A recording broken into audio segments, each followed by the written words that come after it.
What was the big lesson that you could say to a first-time flipper? And number one, shout out to Matt. That guy is amazing. He's amazing. I would not be where I am today without his education and his guidance. For and sure. The thing I like most about Matt is he's authentically Matt. There's no show happening. This is all for real. Well, but it's also been really fun, I think, to see his transition over the years. He got into Tony Robbins about 2017, and the Matt he was before Tony Robbins to now is very different. Really? Yeah. I should get to know him then. Yeah, because I know that Matt. Yeah, no, I think a lot of people struggled with Matt before, and Matt is such an evolved person today. He's heavy in Tony Robbins and has helped me in the Tony Robbins journey and personal development journey as well as real estate. And I think he's just gained a lot of wisdom over the last, if I had to guess, I'd probably say 7 or 8 years. But he's really changed as a person as well and grown. Interesting. I'll have to get to know him again because I haven't been around him since about then. I was new in real estate when I met Matt, and he was big energy. Yeah. And so I think I would like that to get to know him better. So anyway, back to the advice on the first flip. Like this is the big lesson was. So I would say the major.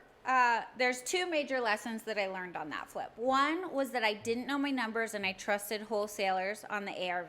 The ARV that I was given. ARV for you guys means?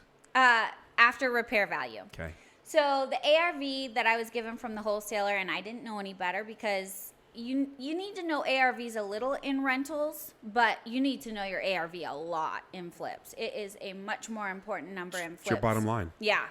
And so my ARV was off, was high. And I bought the house from a wholesaler. In hindsight, over the years, I learned wholesalers make money on selling you a great ARV so that it sounds like a great property and you're going to pay more for it up front.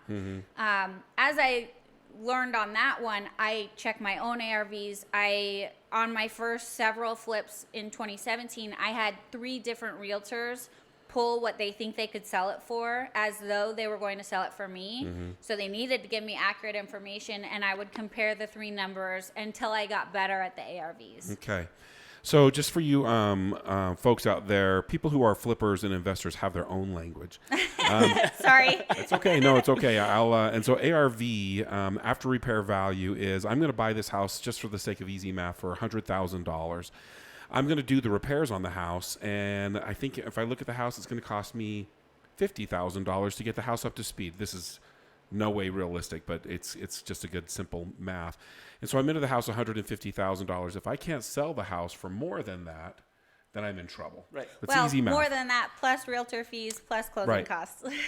Right. So okay. So even there's fees on top of ARV. Yeah, and hard money if you had to pay for the money. spend $100 of your own up front, then you've got hard money interest fees. So that was another area where I kind of learned to fine tune my numbers. The hard way. That's a tough one.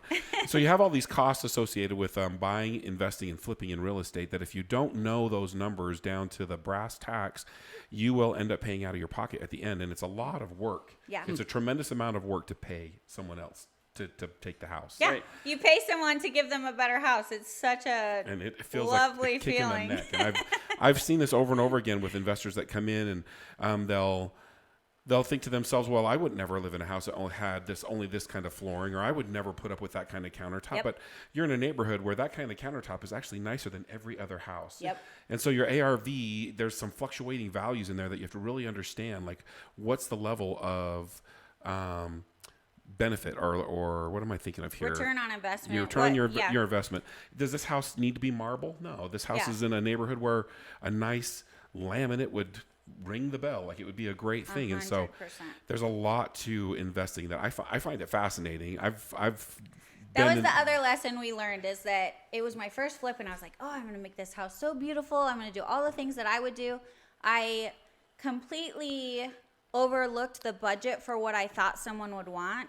And it was a $300,000 home. Yeah. Like they don't expect to have a tile backsplash. They don't expect to have tile floors or real hardwood floors. They don't expect. There's a lot of things that I learned that I over improved that house for the price point and for the market value. And then we also did a lot of the work ourselves which we're not painters. We're not, well, my husband was a carpenter, but we don't do that for our profession. And so we can't do it as fast as they could do it, which adds up in hard money. Yeah. Which in the No, we're long saving run, money doing it ourselves. 100%. No, you're not. You're tripping over a dime to pick up a penny. Yeah. And that was one of the major lessons I learned on that one, was that I need to pay professionals to do what they do best and in the time frame that I need them to do it in, versus I have to work till 5. I can work today from 5 to 8, and it takes me a week to paint the house when a painter could have done it in one day. Yeah, and been done and out. Yeah. That's one of those universal hard truths. I think Yeah. everybody has that story. Yeah. Yeah. Well, and Pay I the think people it's to do hard. what they need to do. And I think there's balance to that, right? Like, I definitely got to a point in my life where I would pay everyone to do everything. And my husband, Rob, is like, babe, we can do that ourselves. And I'm like, oh, yeah. Like, so even just coming back full circle to the other side of that, where I don't have to pay everyone to do everything, there's times it makes sense and there's times it doesn't. And you've got to really know the math, do the numbers, and figure out what's the best choice. Yeah.